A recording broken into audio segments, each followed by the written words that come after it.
Thank you so much, Patience. We're delighted to be here with you all this morning. Just to give us a bit of an overview of this meeting. So really it's a meeting, not a training event or a webinar, even though we're online. We've built in some time to meet each other and share our views and thoughts together. And there's also the chat. So we'll have 2 hours together, maybe 90 minutes, hopefully 90 minutes, aim for 90 altogether. So there's 2 short blocks of presentation. That's about IFR for MPO and the participating in the consultation process, and then a block of small group discussion in the middle. You'll see throughout the presentation, we've tried to put sort of photos of non-profit activity in the background. And I really want us to keep in mind that while we're talking about financial statements and financial reports, really those numbers don't mean much apart from all the wonderful work that NPOs do, that non-profits do in Zambia and around the world. Things like health and social services and education and research, environmental protection, development, advocacy, religion, culture, etc. And I'm sure some of you in the room are involved in organizations doing great work like that. So let's always keep that in mind, even when for accountants and we're talking about financial things. So I'm probably by now most of us are pretty familiar with Zoom, so I won't say too much. But if you're on a mobile phone, to get the control panel, you need to tap. You're all muted at the moment, I think, but when we come back from our small group chat, we'll unmute. And when you're in the chat, obviously do unmute so you can speak together. And feel free to have your video on as your bandwidth, as your internet allows. It's particularly nice if you can have it on for the small group chat. And then when we come back, if you can use the raise hand function, that's via the participants button. There's an option to raise your hand so we can see who wants to feedback. Great. And if you've got any questions at any point, please don't hesitate to use the chat or comments, anything really. So before we dive in, it'd be great to find out who we have with us here today. First of all, I want to thank Patience herself. Thank you so much for she's the country champion for Zambia for the IFR for MPO project. So thank you for volunteering to do that, Patience. And then we also have with us Sally Ross. Welcome, Sally, who is a former Auditor General of Zambia. And I'm sure we have other wonderful people here as well. So I wonder if we could actually if you could each take a minute to introduce yourself in the chat function. It's down at the bottom and then you can see, just chat to everybody. Just tell us your name, your role, and the organization you're with, and it will just help us know who else we have in the room. So if you'd like to do that now, I'll start off.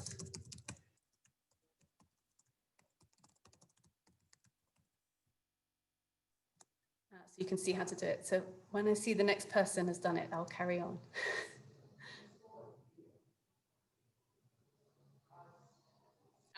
Brilliant. I'm seeing some people typing.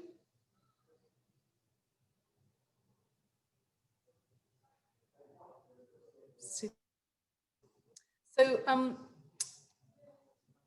people could, well, what we'll do is we'll just carry on, but if people could continue to introduce themselves in the chat, that would be really helpful so we know who's here. If anyone's having a problem, let me know. I'm not seeing other people typing in the chat yet. Sally, Ali, Felix, Patricia. Hi, Felix. Are you able to introduce yourself in the chat function at the bottom of the screen? So if you go to, maybe it's in more or in chat, and you can type, there's Ali Azahar has typed, you could put your role and your organization in the chat.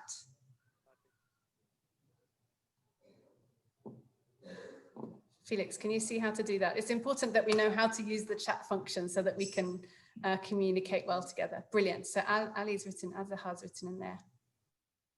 Super. So let me introduce myself a bit so you know who I am. So I'm a chartered accountant. I'm an ACA. I qualified with Mazars in 2000, specializing in charity audits in London. But then I moved to Uganda in 2001. And then I've held various roles in the not-for-profit sector since then. So I've been an auditor and a CFO, a grant management advisor, board member, trainer, consultant, various other things in Uganda and across Africa, in local nonprofits and also in international NGOs. Then I've been an associate with Humentum since 2004, and I became the regional director for East Africa for Humentum in 2017 before taking on the role of having the honor and privilege of being the project director for this IFR for NPO project. So with that, I will move on to tell us a bit about the project. I'm still seeing people struggling to type in the chat. If you're struggling, maybe you can unmute yourself, because we're only a small group. We could maybe, as Felix started to do. Felix, would you like to just briefly say who you are using your microphone, if the chat is a challenge? Felix from Zika, Zambia Institute of Chartered Accountants, Zambia Technical. Wonderful, Zika, fantastic to have you here. That's wonderful. Thank you so much for coming. Really delighted to have you here. Sally, do you want to say hello? Yeah, thank you very much, Samantha. My name is Sally Ross, and by the way, former Deputy Auditor General, not auditor, but deputy. I gave you a promotion, yeah, sorry. Yeah, thank you, Zika, for coming, and Patience, good morning. Thank you. Super. Azaha, would you like to say hi?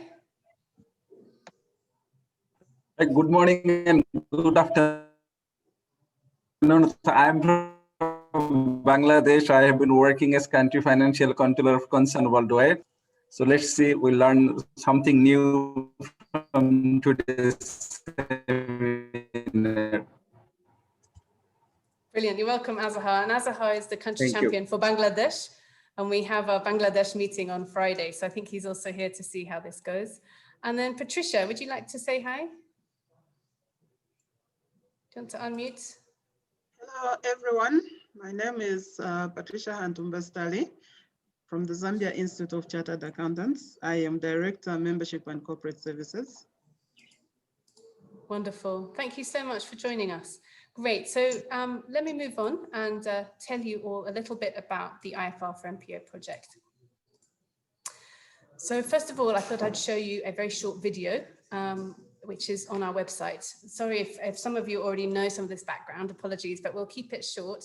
And what it does, it just enables us to be on the same page. So let me play you this short video.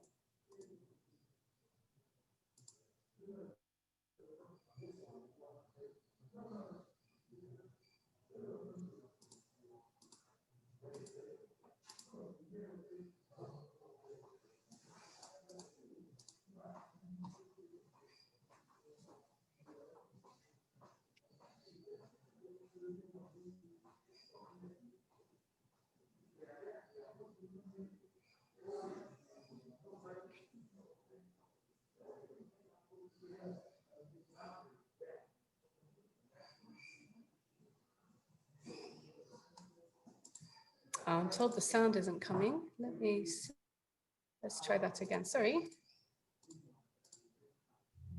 IFR for NPO is a 5-year initiative to develop the first ever internationally applicable financial reporting guidance for non-profit organisations. It's coordinated by Humentum and the Chartered Institute of Public Finance and Accountancy.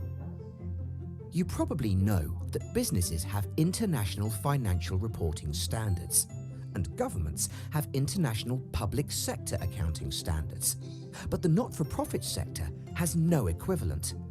This undermines the consistency and usefulness of financial reports, and ultimately harms the sense of trust and accountability that is so central to its effectiveness. The current system is also inefficient, with duplication of effort for both NPO and funders in meeting multiple and at times conflicting financial requirements. An academic study in 2014 received responses from 179 countries. 72% of respondents agreed that an international standard for NPOs would be useful. So, the IFR for NPO project is answering this call. By engaging a wide range of stakeholders, the new guidance will command support from the accounting community and NPOs, as well as those that fund and regulate them. The guidance is being developed in a technically rigorous 3-step process, involving a consultation phase and development of an exposure draft, with final guidance available from early 2025. With the goal that at least 10 countries will use the guidance by 2030, with more to follow. The project has a technical advisory group involving national standard setters from every continent and an official observer from the International Accounting Standards Board. And the practitioner advisory group helps us ensure the guidance will meet users' needs. The founding funders share our vision for this game-changing project. We have the opportunity of a generation. We can increase accountability and transparency while reducing inefficiency in the current system.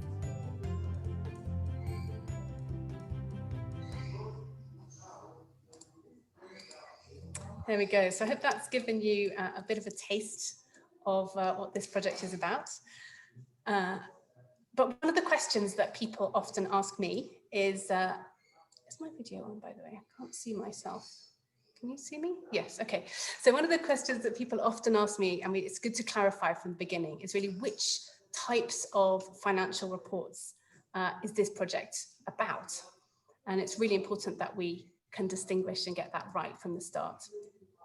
So NPOs produce many different types of financial reports, of course, and then all the transactions of an NPO would be entered into their accounting system, which classifies and summarizes those transactions to produce the various different types of report.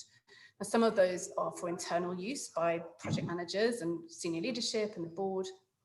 But then if an NPO or an NGO implements donor-funded projects, quite often you're required to submit monthly or quarterly reports about that project to that donor, maybe in their currency, maybe using their format. And that's what I mean by donor reports. And then every year, usually there's an annual audited accounts of the organization as a whole. So even if you've got 10 projects, they'd all be together in one report that's for the entity as a whole. And those would be usually the kinds of reports that get filed with your regulator, or and you put maybe on your maybe put on your website, that sort of thing. And those are called the general purpose financial statements. So this project, the IFR for NPO project, is really focusing on these annual audited accounts of the entity as a whole. Now, of course, the different reports are connected because they all come from the same source transactions and the same accounting system.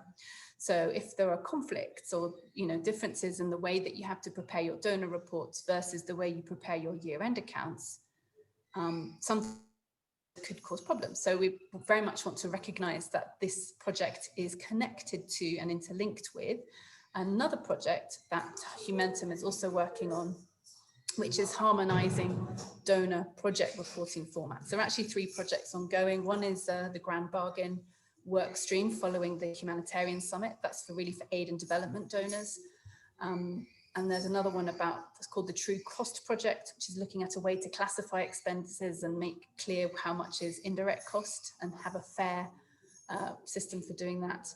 And another is the Money Where It Counts, which is a protocol. So details about those different projects are in the link if you download the deck, which we'll send you later. If you're interested in those other projects, there's a link there. But this project, the one we're going to talk about this morning, is about the annual audited accounts. So which stakeholders are being considered in this project? Well, really we're responding to challenges as expressed by 3 broad groups of stakeholders. The first are the users or the readers of the financial statements. And obviously general purpose financial statements they're supposed to be meaningful to a wide range of users. So that would include donors who do use the entity-wide statements for due diligence, but also regulators, service users or beneficiaries or clients, however you want to phrase them, and also the public, as well as banks and collaborating partners and suppliers and staff. So if your accounts are published, then there's a really wide range of people that could use them. And then there's other people that might require them as part of the due diligence of working with you. So within this group of users of financial statements, as I mentioned, donors are particularly influential because of their ability to influence the way you do their donor project reporting as relevant. So for that reason, the project is also convening a donor reference group, so we can really make sure that they have buy-in and can stand behind, really, to have input to, and then can stand behind the guidance that we produce. So those are the users.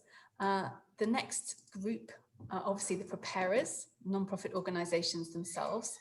And these come in, obviously very different sizes, different resource settings, different environments. So it's really important that we know the needs of and the capacity of NPOs themselves, what would be useful to them, what's realistic for them to achieve and attain. So we want to, create a professional standard, but it mustn't be so difficult to reach that it counts out smaller and medium-sized non-profit organizations who are the bulk of the sector. So then the third group of stakeholders is auditors. And in countries like Zambia and Uganda, where I live, there's no national standard specifically for non-profits. So when auditors give their opinion, they have to say these accounts give a true and fair view in accordance with maybe IFRS or IFRS for SMEs or IPSAS maybe, or maybe they can't really use that framework because it's not relevant or it doesn't really apply, and they just say they give a true and fair view in accordance with GAAP or just full stop, because there isn't really a relevant and applicable framework to quote in their audit reports. The other reason why auditors are so key is because obviously auditors of NPOs have interactions with a lot of clients, and they're also really at the front end of supporting clients to implement any new guidance, and they understand hopefully the challenges that their clients have. So these are the three different groups of stakeholders. I think, they're mostly mentioned here. What is important to say is, as a project, we're not representing any one particular group. We just want to make sure that the voices of all different groups in different regions are heard, so that then we can balance and identify where there are conflicts or differences and try and resolve that and come up with something that a majority of people can stand behind. So having got those two bits of sort of background, let's have a look at what is this project actually going to deliver? Or what is our sort of theory of change, if you like? And what we can see is that many of the challenges expressed by stakeholders stem from this core problem that there isn't internationally applicable standard right now for how NPOs prepare their annual financial statements. So where countries don't have their own national standard, like Zambia, like Uganda, this can lead to inconsistency even between two NPOs in the same jurisdiction. Then if we think about larger international NPOs, maybe like Concern, if you've got inconsistency between countries, so say you have one in Sierra Leone, which does have its own national standard, another branch or another office in a different country that doesn't have a standard, one country they're following IFRS, another country they're following IPSAS, and you've got to consolidate. Obviously this is for larger NGOs, but that also becomes a real headache, very expensive and very inefficient.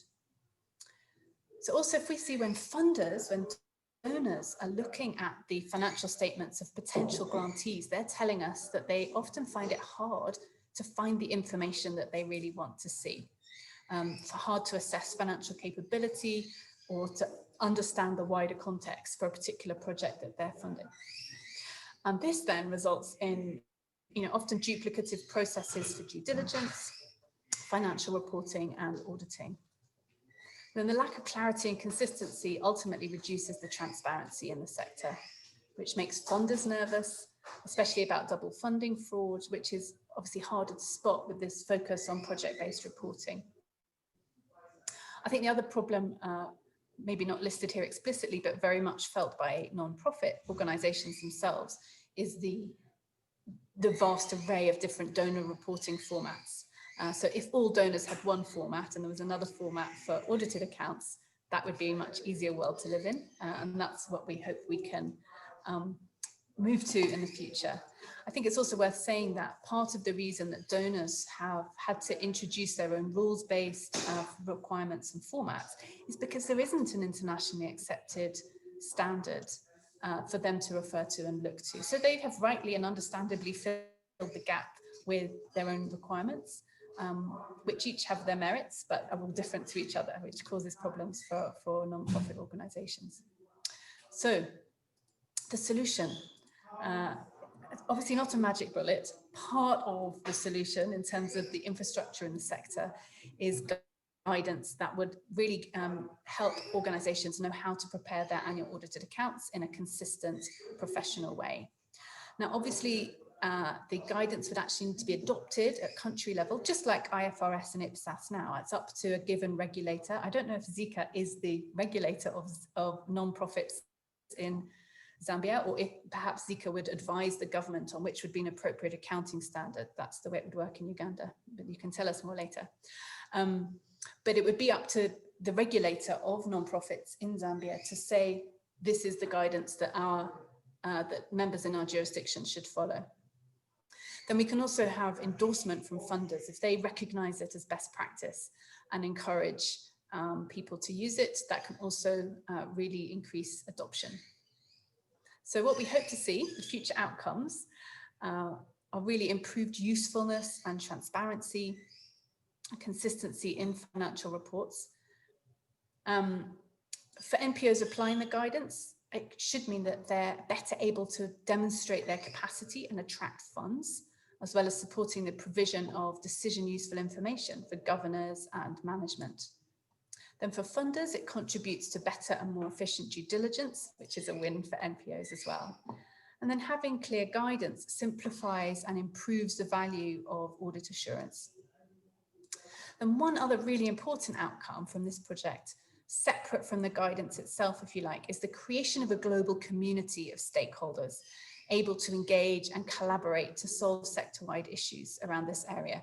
And that's never existed before, and that's part of the reason why we have such an unjoined up system at the moment. So ultimately, we believe that the guidance will contribute to a more resilient and accountable sector that's better able to attract and generate and utilize funds to achieve positive social good. That's what the big sort of vision is about, if you like. So who's behind this project? So it's been implemented by two organizations in partnership. That's Humentum, who I work for, and CIPFA. So CIPFA, Humentum, let's start with Humentum first, is a global or global non-profit that convenes non-profit professionals and inspires sector-wide change. So we try and make the development sector more equitable, accountable, and resilient. We have a special focus in areas to do with how non-profits run and organize themselves. So not so much the front-end programmatic area, whether it's education or health or water or whatever, but the finances, the legal side, the IT, the HR, the welfare, the diversity and equity and things like that within an organization, and supporting and challenging non-profits and their donors to work together and find good solutions. We do a lot of convening and problem solving, sharing together. We also run training and consultancies, but we're a not-profit organization. Then CIPFA, the Chartered Institute of Public Finance and Accountancy, is a UK-based professional accountancy organization. They have standard setting roles for local governments and charities, but they also play an important role as an international convener on public sector accounting issues. So both of us are non-profits ourselves. Then between us, we're well connected, shall I say, to a range of stakeholders within the sector who are critical to this project.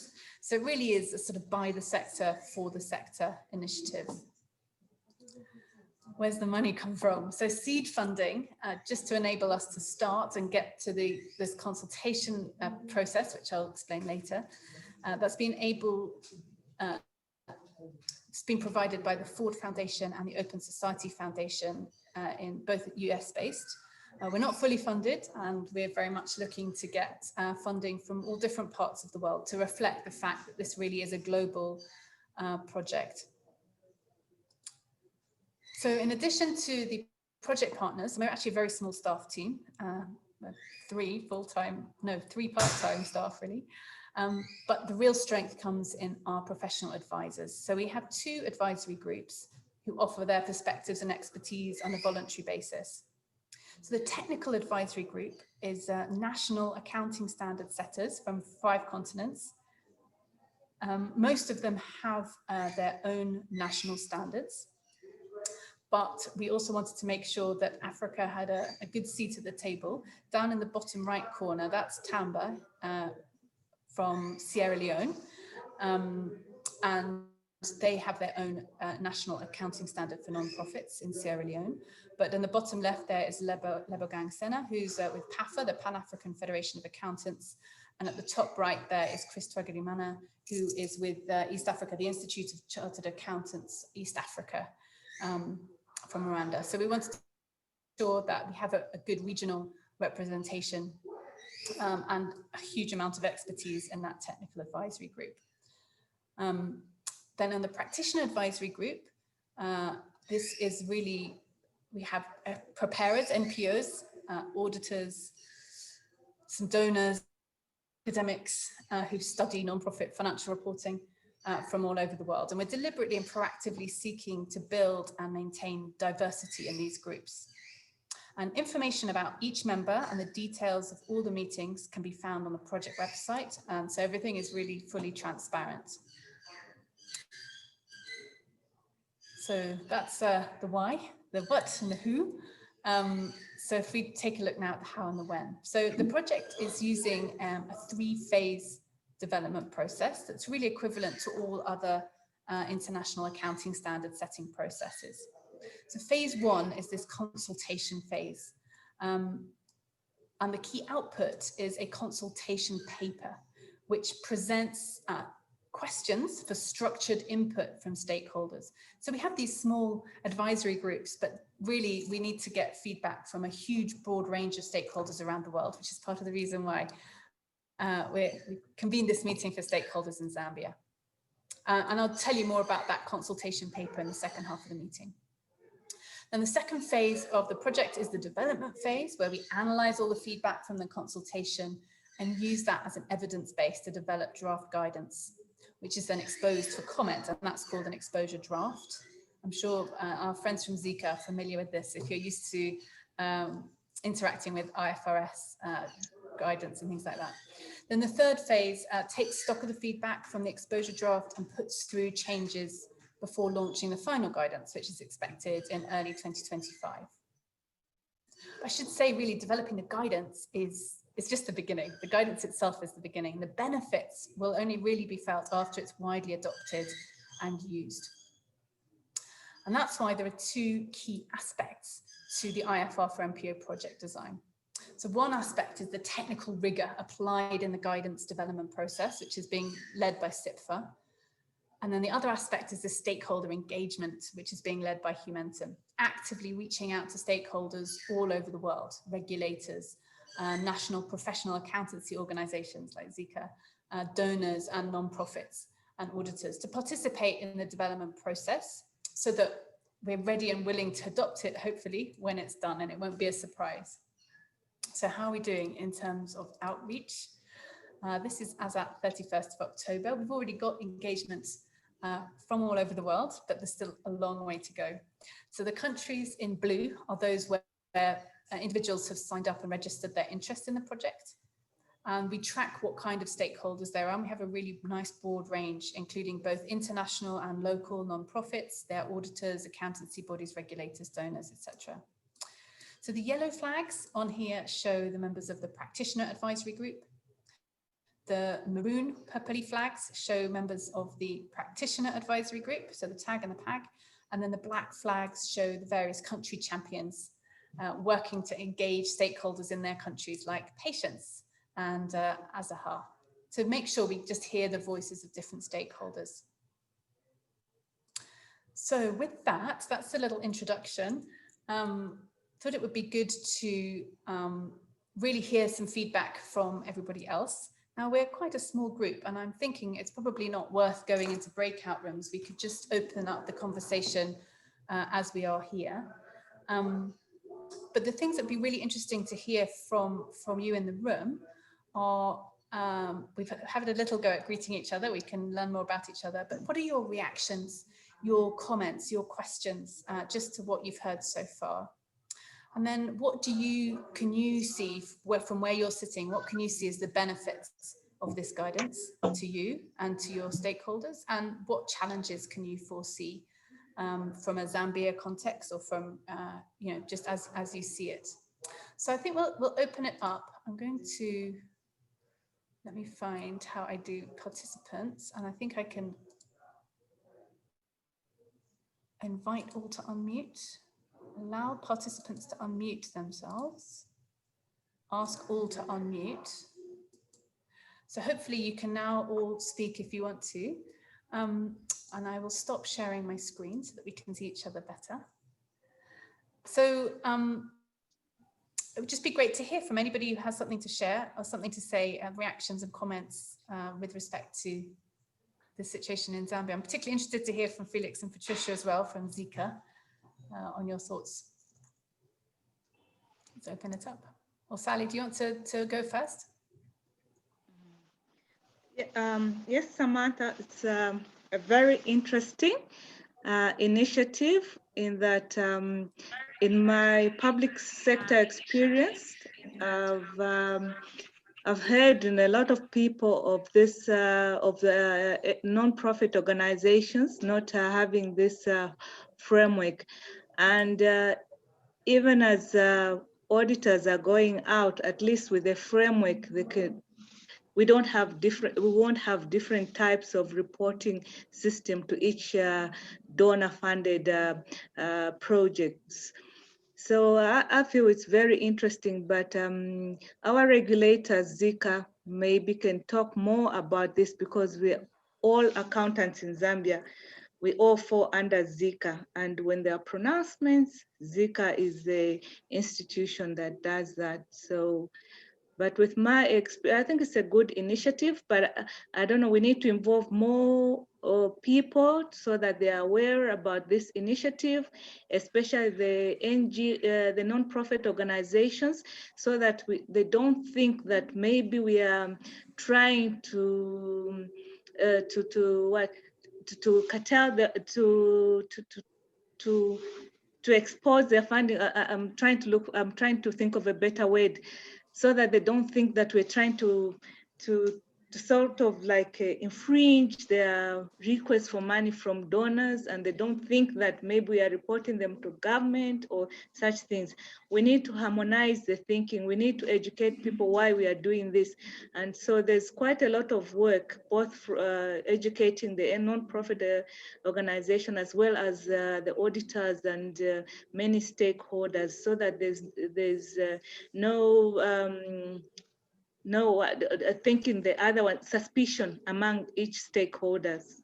So briefly, that's what I wanted to say. That's a really interesting observation there, that, you know, it could be seen as, and this is why it's really important for us to mention that we're not representing any one group of stakeholders. This isn't an instrument for donors and regulators to make life harder and shine a light, and it's not about that. It's about making the whole system work better, and work better for NPOs. And if it works better for donors, it will work better for NPOs, because at the moment part of the challenge is all these different reporting formats.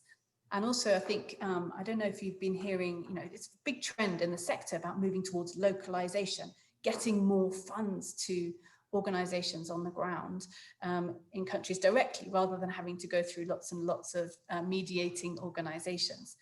And for that to happen, there needs to be more trust and accountability and understandability of financial reports. So we really absolutely see it as something that's a win for nonprofits. And I think you're quite right, Sally. If it's perceived wrongly as something that's working against them, that would really be a challenge. So that's a really interesting thing to note.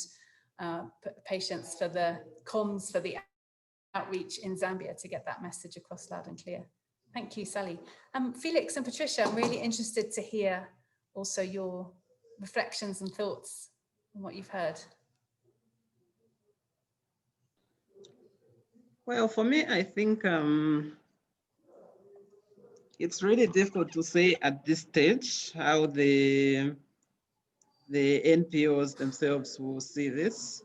But for us as an institute, even for us to be able to attend this meeting, it was through Mrs. Sally Rose, who invited us through our president to attend. So this is the first meeting that we are attending. But from what we have heard so far, I think it makes business sense that there should be standardization the way there is in international financial reporting standards for profit-making organizations. The issue of comparability, although probably the level of involvement of the general public in viewing financial statements for NPOs may be different from the other organizations, commercial organizations. But at the bottom of it, probably it is an issue of standardization, which is good because you can compare like with like. Right now, what I know is most NPOs just follow what the donor, how the donor wants them to prepare their financials. So I can imagine that there is a great diversity in the way information is presented. So for us, we are in. If we are required to continue from here, we will provide the input that is required. Thank you, Patience. Patricia, sorry, that's really, really helpful to hear. I think that's an interesting point you make, that obviously in some jurisdictions, like in the UK, if you're above a certain size, charities are required to publish their financial statements through the Charity Commission. And in Uganda and Zambia, that's not really a norm, and sort of smaller organizations will, some larger ones may choose to put it on their website, but it's often not a requirement. And the public aren't massively engaged in that process in a way that they are in some other jurisdictions. I think where the comparability really does become relevant is donors themselves. So maybe you have one donor and you prepare all your financials to meet that donor's needs. But then what about if you want to get another donor, or a third, or a fourth, or a fifth? They're looking at year-end accounts for the organization as a whole that would cover unrestricted funds and donor funds and all the different donor funds. And they're looking at them, and we do training, for example, for grant officers based in the US. They're wanting to give grants to local organizations, and they're doing these, grant assessments, and they look at these financial statements, and we're trying to train them in how to read them. And everyone we pick up looks different to the next one. They're not accountants generally. They're more development workers who are being trained to make sense of financial statements. And it's so difficult because they're not comparable, and they can't even learn how to sort of spot when something's good or bad. So I think that comparability question is more relevant to donors than to the public in Zambia, as you've rightly pointed out. And that's a really good observation. Thank you for your willingness to be involved. Really appreciate that. Felix, are there other observations and comments from you as well?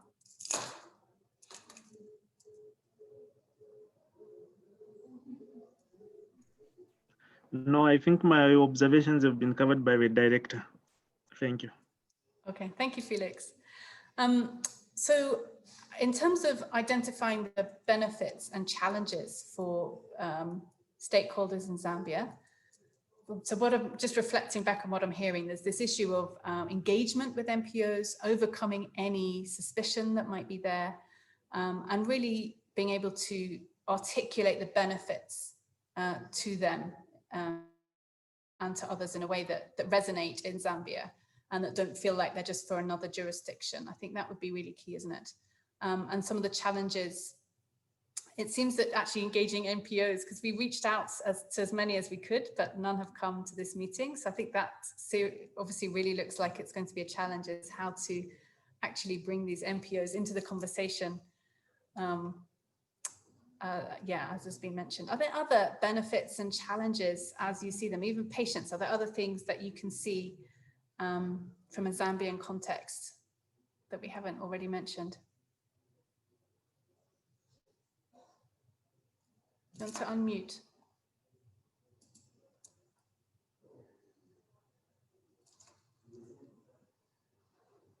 You're still muted, Patience. I think you need to unmute on your phone.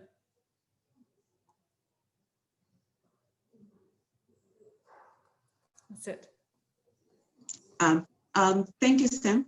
Most of the NGOs and the NPOs that we've engaged, most of the time, they always think they're small. They're too small to be able to be audited, and they think because they are already, like you say, they are already aligning with the donor funders' requests. They think this is also going to be some kind of cumbersome, which I don't think is true. It's just aligning and making it much more less paperwork for them. And it means for me, as part of an NPO, it's very good for us, because it means that if we've been audited and we've done the document, we can always do the same thing when we go to our NPO in Zim. So everything seems to be mirrored rather than being different. Right. And I know that benefit was mentioned by people, stakeholders in Kenya as well. They were saying, you know, if you go and work in an NPO and you learn how to do the reporting for one particular donor, but then you go to another one, change jobs, and it's all different, and it's hard to do peer-to-peer learning. There was one donor in Kenya who's saying they were trying to get their partners together to facilitate peer-to-peer learning across different countries and in the region.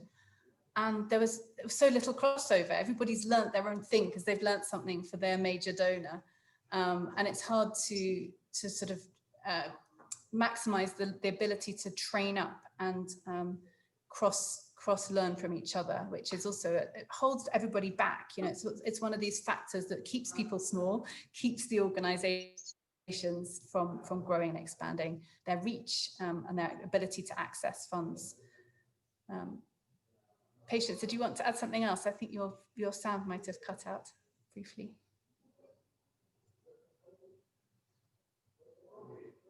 I think maybe she wants to throw it. Oh. Yes, we will, as we go along, because this is one of the first meetings that we're going to have, where we're going to try and it's a strategy that we're going to use to sort of like take the smaller NGOs and sort of like partner them with the bigger NGOs, so that we could piggyback and become one thing in terms of reporting, and assist in making sure that the reporting is done in a proper and professional manner. Okay. So that they can be able to get funding. The other problem that we were finding is most of the NGOs thought that by becoming part of this, it means that we're going to be able to fund them, which is sort of like a drawback. I'm not so sure whether you've heard that from other countries. No, that's interesting. That's the first time I've heard that if by getting involved, by having your voice heard, that you might get funding from IFR for NPO. No, we're not a funding agency at all. That's really interesting. What we do hope is that once organizations have better quality financial reports, it should enable them to get visibility and be seen by more donors. So we do hope that it will be something that facilitates more grant making, more donations, more trust in the public, even more domestic fundraising. We're seeing that in some countries that, you know, during COVID, there's been a real increase in domestic philanthropy, whereas there's been quite a dependence from donations and grants from abroad.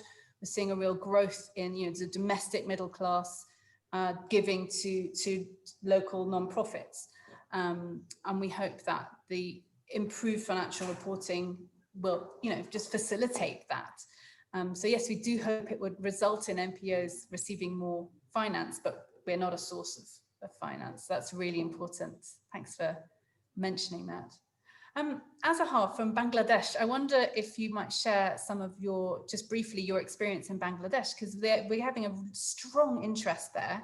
What do you think that makes NPOs really keen to engage in Bangladesh? Have we got anything that we can learn for Zambia, I wonder?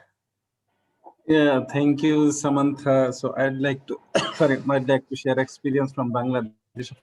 First, when we are saying NPO, like non-profit organizations, so in Bangladesh, there are different type of segment, like university. That some questions came from my colleague or stakeholder. Okay, is it NPO means who are NPO? Like, is it university, charity, like cooperative society, microfinance organization? Like in Bangladesh, microfinance organization, we call them NGO, but maybe in other countries like microfinance institute, this is non-banking financial institutions. Like Bangladesh, Grameen Bank or Asha or BRAC, they are doing microfinance, but we call them NGO. So definition of NPO, we have to fix that. Okay, which organizations cover under the definition of NPO? This is one. And Bangladesh, there are relevant regulatory for each sector. Like for charity sector, there is one regulator we call NGO Affairs Bureau, who deals only foreign grants. And for microfinance institutions, there is separate regulatory authority. It calls MRA, Microcredit Regulatory Authority. For university, there is separate regulatory authority like University Grant Commissions. There, for cooperative society, there is different type of regulation. That means for every kind of NPO, there are different type of regulators. So we are bringing all the regulator in our next meeting. So there will be a huge discussion on this, and all are interested to know that IFR for NPO project, this is a great initiative you are going to do, but it is really a bit challenging to engage stakeholders, to engage donor, to take the consensus that how it will serve the purpose for all this type of segment. But everybody is appreciating this initiative in Bangladesh, that okay, this is something we need, because we are doing lot of reporting. Every donor is coming with their own format, and also at the end of the day, they are asking the annual general purpose financial statement for the due diligence. So once they are receiving project accounts, and again another audit is required for the general purpose financial statement. So lot of things is required for an NPO due to meet the requirement of donor, regulators, and other agency. So this guidance will be very helpful, and it will reduce the cost of NPO and also the burden of NPO. And you have rightly identified, like sometimes double funding, because when you see from the project view, like when we disburse, like as an NGO, when we disburse fund to the national NGO, we only check our project accounts, but we don't look for the other project accounts, or as a whole, what is the status for an NGO. So there is a hide and seeks might be with the NGO when we look after the NPO's performance based on the project-based accounts instead of whole financial statement for an organization. So let's see how it goes in Bangladesh, but definitely there will be a huge number of participants in Bangladesh. I would expect that there will be more than 300 participants, and all the regulator is coming. So there will be huge discussion in Bangladesh on 28 November. Okay. Let's see. Thank you, Azahar. Thank you so much. And obviously, Bangladesh is a much bigger country than Zambia, has many, many more people. So, it's not fair to compare. But I think that's a really interesting point, that there are different types of non-profits. So NGOs is one type, but non-profit universities, non-profit health facilities, even political parties can be, non-profit. And they might be regulated by different sections of government.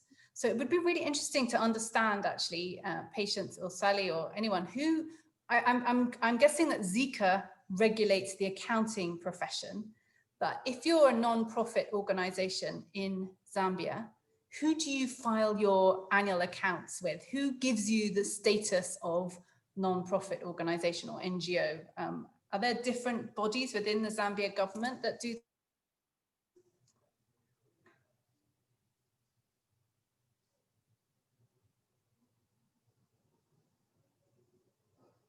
Sally, I think you can answer that one.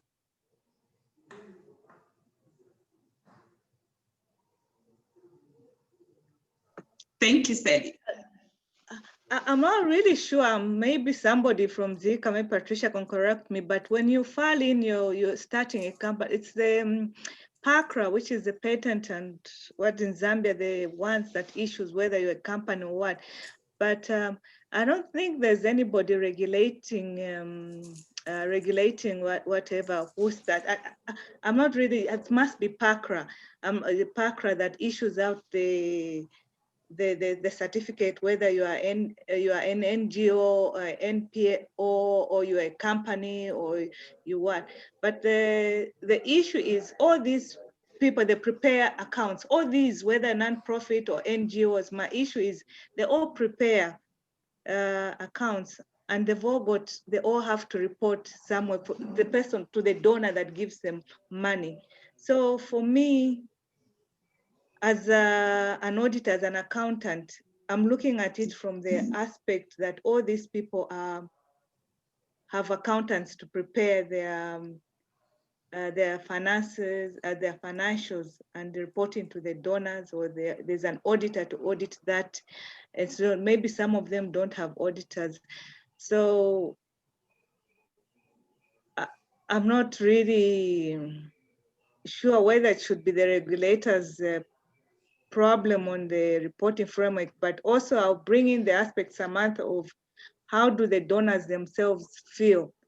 For example, I'll give donor A is giving funding to an NPO in Zambia, in Zimbabwe, in Bangladesh, in Tanzania, and where, and they've got different reporting systems, all these countries, they receive like 10 from different countries. How do they assimilate those reports? How do they compare? Whether Zambia is, for example, the NPO is looking after girls in Zambia. They've reported the girl child in Zimbabwe, girl child. How do they compare which country is doing better? Because they've all got a different reporting system. So I don't know how the donor feels about that or how they assimilate all these reports. So for me, it's about the reporting or the regulator, or I don't know, maybe that can come in later. That is why I feel the different sensitization and the stakeholder meetings and grouping of donors, of NPOs, of government officials, of the regulators, of who and who auditors, of accountants, would be good to get to get a view of everybody. What are the problems? And it's good, the first initiative should have this consultative, what are the problems? Even for government, they want to know how much money is coming into the country. At the end of the day, the government has to prepare that financial, the financial report that says so much money came in the country, whether it's bilateral or multilateral.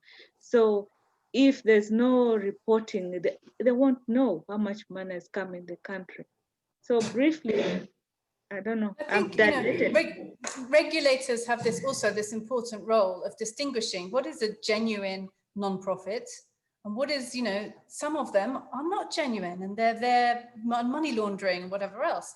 And for those of us that are genuine ones doing good work, we need to, show that we're different from the ones that are just fake briefcase operations.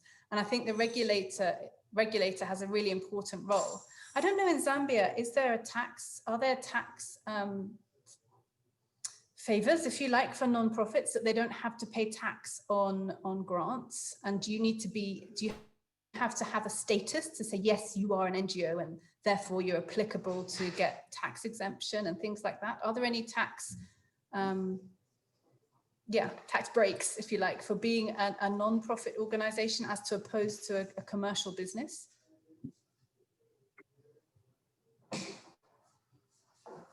And in which case, I wonder if the Zambia Revenue Authority might be an appropriate stakeholder. Oh, should I answer that then? Yes, please do, Patience.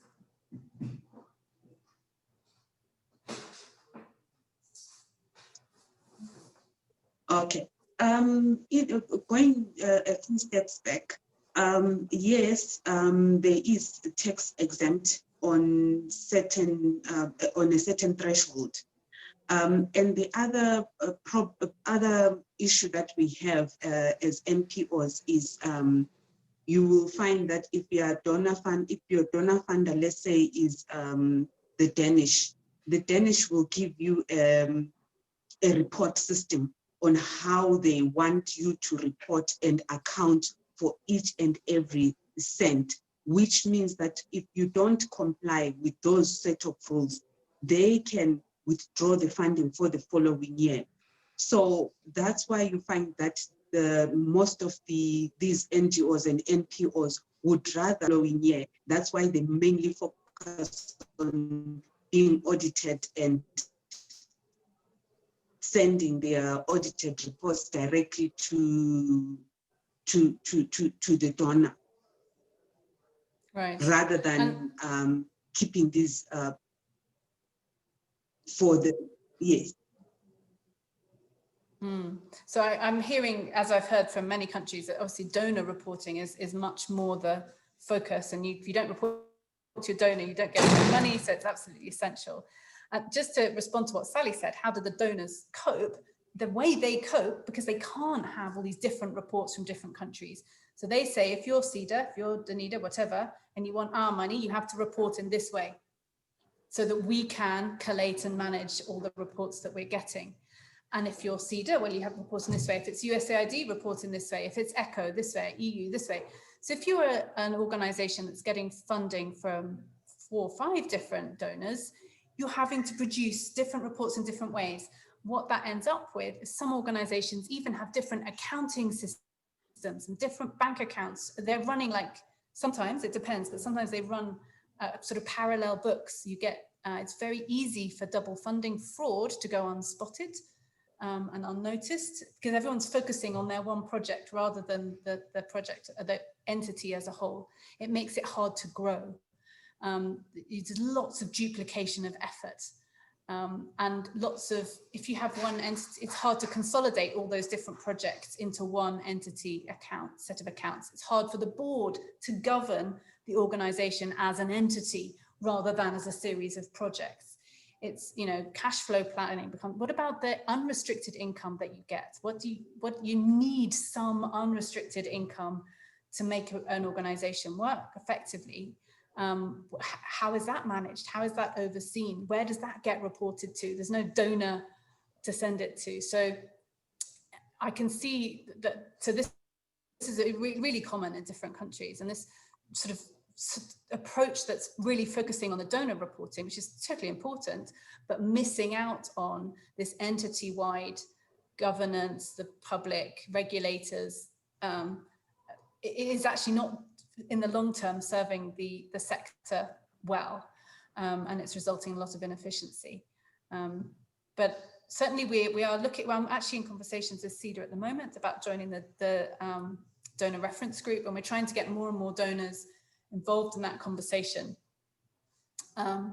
It's a difficult one. So it's definitely an important part of this project, is that part of the conversation.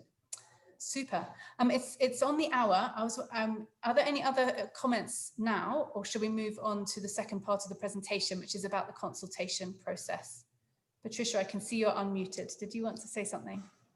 Yeah, I wanted to make a comment that it may be useful to invite a representative from the non-governmental organizations coordinating committee from Zambia as one of the stakeholders, because some of the things that you are asking as the Zambia Institute of Chartered Accountants, we are regulators of the training and practice of accountants. There may be areas that we are not really conversant with. So I think if you invited NG or CC, they may have some of the information we may not have as a stakeholder. Brilliant. Thank you for that, Patricia. That's really helpful. And if there are other entities or groups like NGOCC or equivalent, maybe Zambia Revenue Authority, PACRA, you said, the organization that registers, you know, any of those that sort of, that NGOs sort of touch points with, and would be really helpful to bring them on board. Great, thank you for that, Patricia. I'd like to go ahead and just do move to the last part of the meeting, if that's okay, and share with you about the consultation process. So, so having had that feedback, we want to just look at who should participate and why. What does this consultation process look like? What's in the consultation paper, and how practically should people respond? So the who and why, well, all of you here, but also we're really, as we've mentioned, really looking to seek input from different stakeholders, regulators, as however defined, which is so different in each country, auditors, audit firms that do audits of non-profits, funders, and that could be within Zambia, for example, there might be, I don't know what there is, but there might be a USAID office in Zambia. There might be offices of international donors at country level. And I know what we're seeing across Africa is increasingly funding decisions are made at country level rather than in the US. So if there are, Zambia offices of international donors and or Zambian foundations, then maybe there are Zambian donors as well, it'd be great to get them on board. And then of course, nonprofits themselves, and we've talked about some of the challenges and their perceptions of bringing them on. So why is it so important? So obviously, if we don't get input from stakeholders in Zambia, we won't understand the cultural context, the donor context that you've been talking about, the actual needs of stakeholders. If we shape something that doesn't fit, it's going to be a problem. But here there's an opportunity to contribute to something that can really work, hopefully for Zambia and Zambian stakeholders. So it's an opportunity to shape the future, and future generations can look back and thank you for building something that's fit for purpose and really works. And then just for the credibility of the project and being able to get funding to complete, if we can get input from 1,000 stakeholders from 150 countries, that gives us really fantastic evidence base to build a guidance that's really credible and is linked to people's needs. We don't want to be a couple of people sitting in an office somewhere just using our own ideas. That's not what this is about. So we really need your input to build the credibility of the project as well. So the consultation process is shaped by a document called the consultation paper. It's still in its final stages. It's just gone to the editor for final, making it look nice and typos. It's about 200 pages altogether. So it's important to kind of understand how it's structured so you can get to the bits that you want to. I'm seeing a chat here. Thank you. Let me go for, what's happened here? Excuse me, I'm just sharing in the wrong way. Let me try this. Now, hopefully you can just see the slide itself. Thank you. So it's important just to get a sense of what this document is like. So after the executive summary, the introduction sets out the objectives of the project, explains who should respond to the consultation paper and how, and that's really short, essential reading. And then the bulk of the paper and all the questions that we'll be looking for your feedback on are in part 1 and part 2. And we'll take a closer look at those in a minute. And then there's some supplementary information provided to give more context about the project. We've done an awful lot of research. It's taken, I think, 13 or 14 months to put this document together. We've done research about each of the countries that have their own national standards. What kind of approaches have they taken? What is the landscape of the not-for-profit sector look like? So there's a lot of research, and some of that is in annexes in this supplementary information. And then there's a glossary, which is not defining terms that should be used for all time around the world. It's really because the same terms can sometimes mean different things in different jurisdictions, and obviously English isn't the first language in most of the world. So it's really just saying, when we've used this technical term, this is what we mean by it, to get some just clarity of meaning. So let's have a quick look at the sorts of feedback we'll be requesting. So part 1 is really about framework level issues, like how to describe non-profit organizations and who their stakeholders are.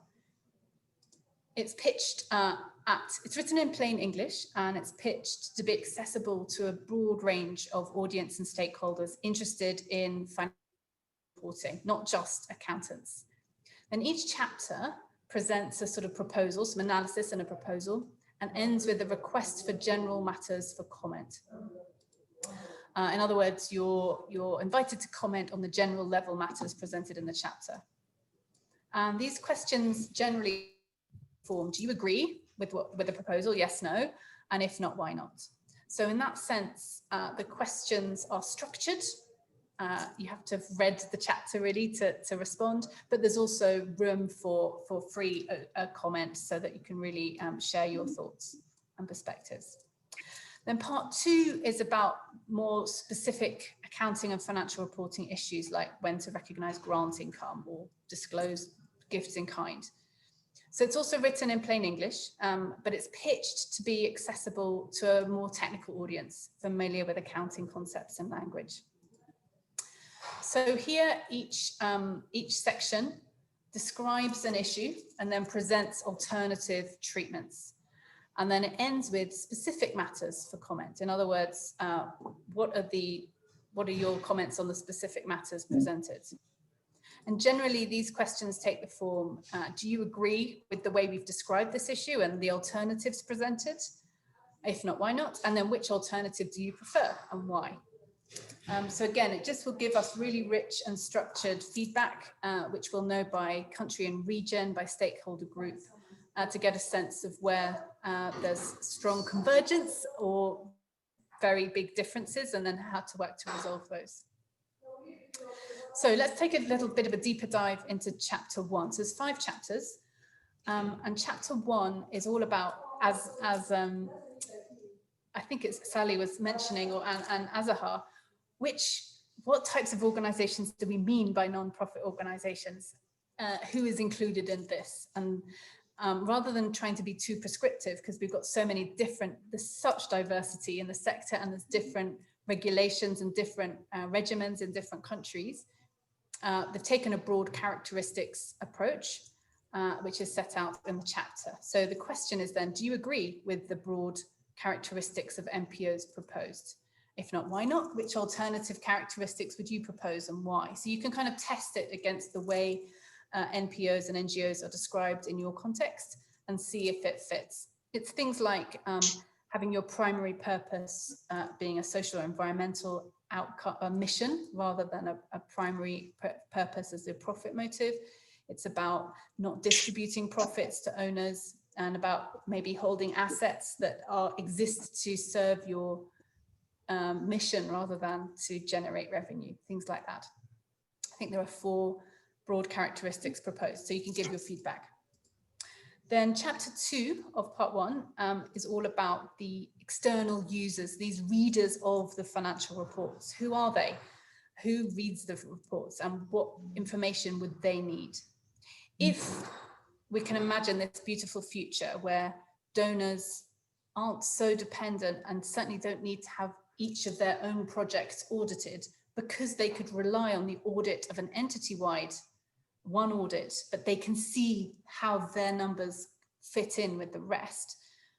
If that were something that could meet donors' needs, well, let's hear what their needs are. Let's hear what they want. Let's also hear what the board members want. What would be useful information for a board member who's looking at the report of this entity, or regulators, etc. All the different stakeholders. If there was this financial report that really met your needs, what would be in it and what would it include? So the ones that we've listed here as our sort of put it out there, information about the NPO's achievement of objectives, about economy and efficiency, about compliance with restrictions and regulations, and about longer term financial health. Are these the right things? If not, why not? What alternative areas would you propose?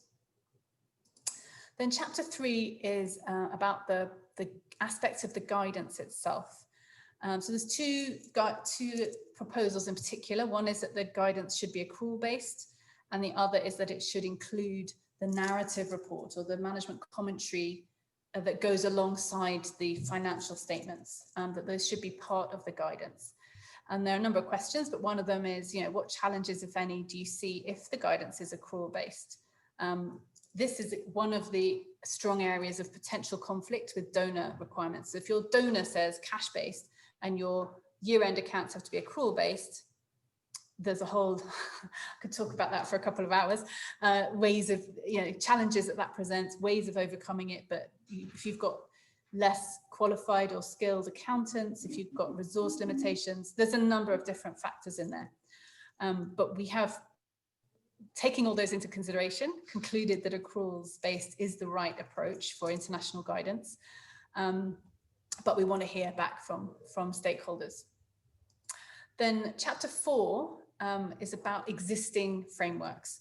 So firstly makes the case that we can't start with just a blank piece of paper and start writing from scratch. We really need to draw on existing international accounting standards. So the 3 existing frameworks are IFRS, IFRS for SME and IPSAS.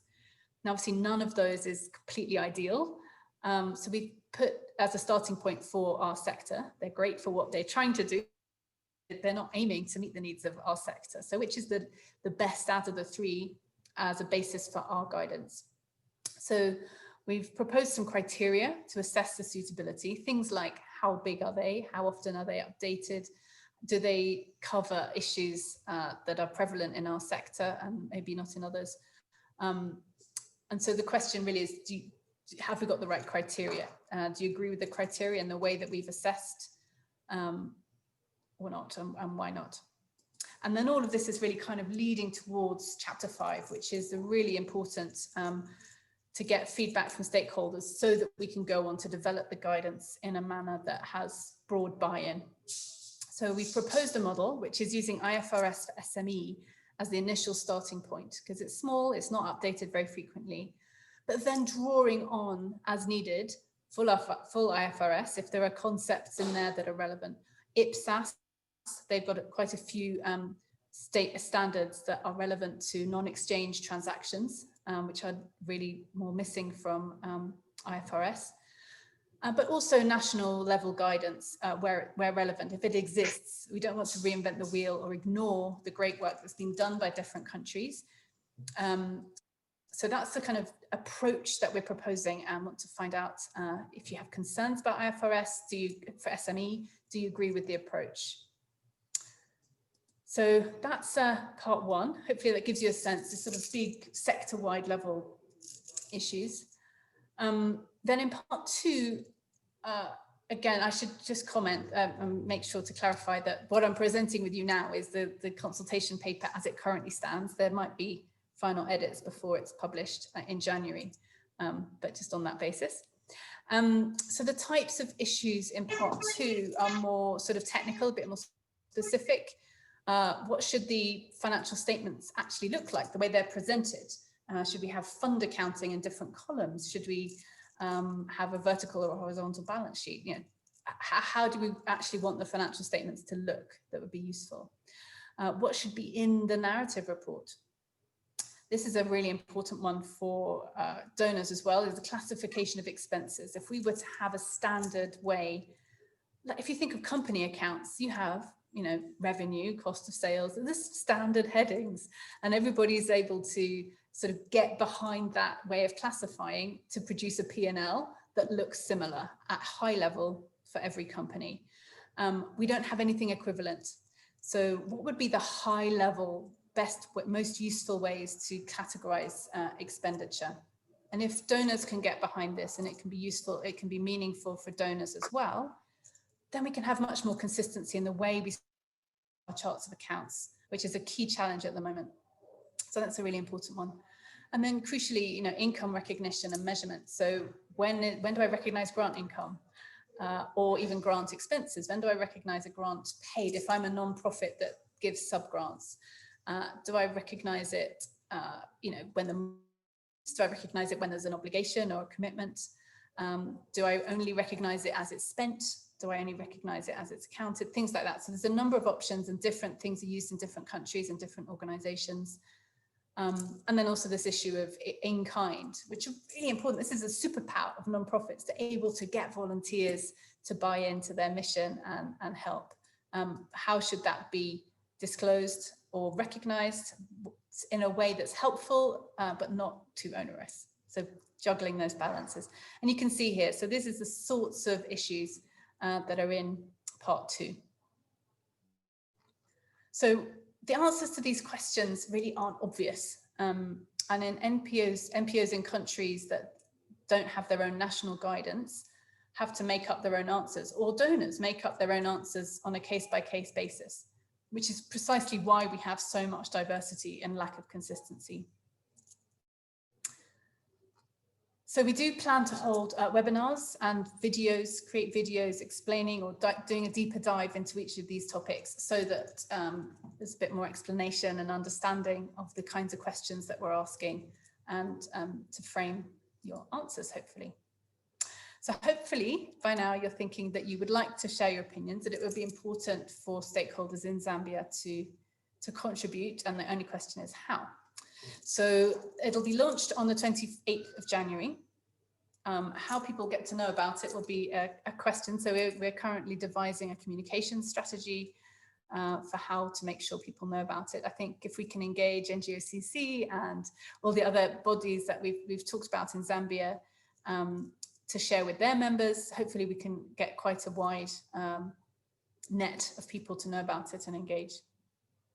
So a lot more information will be shared on the day about precisely how to respond. But basically it's through the website, ifr4npo.org. The deadline for part one, knowing part one is considerably shorter, but really, really important.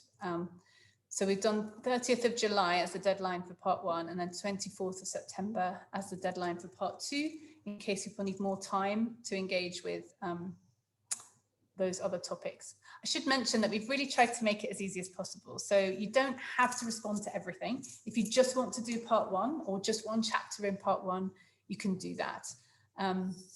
If you have something to say about financial statement presentation, but nothing to share about inventory that's held for use or distribution, that's fine. Just respond to the sections that are relevant.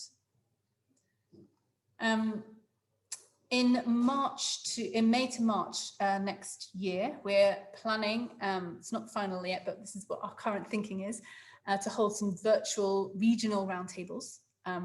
So there'd be probably one for Southern Africa, for about probably 60 or so invited participants, with a few seats for others, but to try and get some of the key stakeholders or stakeholder representatives at the table for a sort of 4-hour meeting to get input on a few key questions. So we'll be looking forward to sharing details of that near the time. But that's basically how to engage. Oh, I should also mention that we're looking at, again, possibly this isn't fixed, but using a sort of Word template or an online survey, different sort of mechanisms according to whether you want to work online or offline, or if you're an individual or an organization, different options to try and make it user-friendly. But again, there'll be more information about that closer to the time. So with that, really the most important message I'd really like all of you to go away with is, please take this opportunity, use your voice, shape the future, because the perspective and opinion of stakeholders in Zambia matters. So we really want to hear and make sure they're considered in the way the guidance is shaped. So that's it. Questions? Let me stop sharing again. We've been joined by Muka. Welcome, Muka. Thank you. Muka, which organization are you from? One Side. One Side. Super. Thanks for joining us. We're a small, quickly formed group here. So yeah, as I've just shared about the consultation process, are there any other questions or comments that spring to mind from what I've just shared?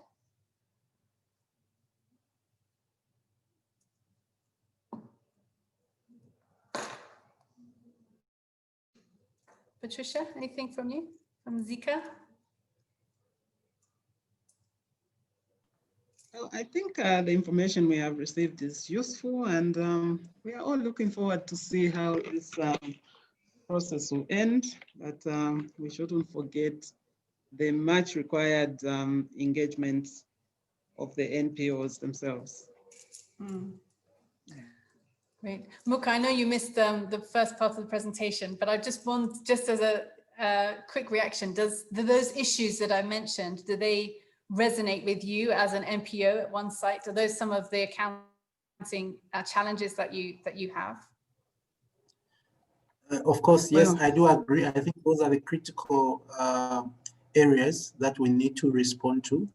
Indeed, I think the whole process is very, very important for all of us to have an aligned way of how we report as NPOs. So I totally agree with the presentation as much as I found it at the end. Okay, super. I should also mention that the first question in part 2 is, are these the right issues? Are there other issues that are also really important that we need to cover, or some of these not so important? I know, for example, that in some meetings people have mentioned foreign exchange is a really key challenge for the sector, and having guidance on that would be useful. So there's a chance there to, in the consultation paper, to share, we also need guidance on this or something else. If we haven't got the right issues, there's a chance to give feedback on that as well, so that as we develop, we focus our efforts on the things that are most important. I should also just make clear that the idea is to have, IFRS for SME as a basis, and we haven't yet got permission from IASB to do that. They are engaged in this with the project. They sit on the technical advisory group, but when we are clear that that's the way we want to go ahead, we would need to ask IASB for copyright permission. Is to start with IFRS for SME and then have sections built into that as relevant that deal with the unique accounting issues for non-profits. So most of what's in IFRS for SME is still relevant. You've still got, basic assets and liabilities and needs to recognize things. But then we're building onto that, plugging the gaps for where IFRS for SME doesn't give the guidance that we needed for the sector. I didn't quite make that clear enough earlier, but thank you for that, Muka. That's really helpful. So any other questions or comments before we wrap up with 2 final slides? No? Okay. So let me share my screen again. So ways to, just so you know about ways to keep in touch with the project and be engaged. We have an online forum for the IFR for NPO community, which is really a perfect place to ask questions, discuss your thoughts, meet other people in the community within your country and elsewhere. And so from the website, the ifr4npo.org website, you click on forum at the top, or this join forum button there, and you can create your account. It's a bit like sort of Facebook, if you like, but it's really specifically for stakeholders in this process. I think there's about 500 people in there at the moment, but it's been down for a few weeks. So we're just getting it live. People are creating their profile and meeting each other. So do take a look in there. Other things, you can subscribe to the newsletter. It's not going to fill your inbox. It's only every 2 or 3 months, or as needed. If there's something specific for Zambia, then you'd be notified of something specific for Southern Africa or for a particular stakeholder group. And then we have a general newsletter that goes out every 2 or 3 months. Do take a look at the website. There's lots and lots of really fun and nice resources there. You can see the TAG and PAG meetings, what they're discussing. You can see our different videos and resources on there. There's also a sort of resources page that has evidence from different countries, example financial statements, just to get a sense of the diversity that's out there, and different reports and academic studies and things. And then of course the social media. So we quite often post on social media. If you're willing to help us get the word out there, it'd be great if you could follow us and then share or respond to posts on social media. Is a really huge help to getting the word out there and just getting voices, getting people to know about it so they can share their voice. So let me stop there and say thank you so much. Thank you, Patience, for really helping us to get this event off the ground. Thank you, Sally, for also your help and inviting Zika. It's really great to have Zika here with us, and also all of you. So thank you very, very much. Patience, would you like to say a final word and then we can close? I think you might be muted. You need to unmute on your phone. Patience, I think you're muted. Thank you, Patricia. Yes, thank you, Patricia, very much. We really appreciate your input.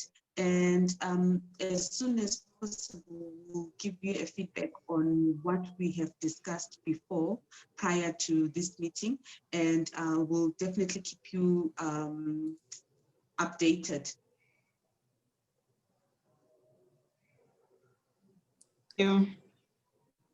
Super. And we'll be sending out a follow-up email after this meeting with details of the slide deck and the links and things like that, so that you can stay in touch and follow up as needed. All right, well, thank you so much. Have a wonderful day. Enjoy the rest of your day in Zambia or Bangladesh, Azaha, and we'll be in touch soon. Thank you so much. Bye-bye. Thank you, Samantha. Thank you. Thank you all. Bye-bye. Bye. Bye-bye. Bye.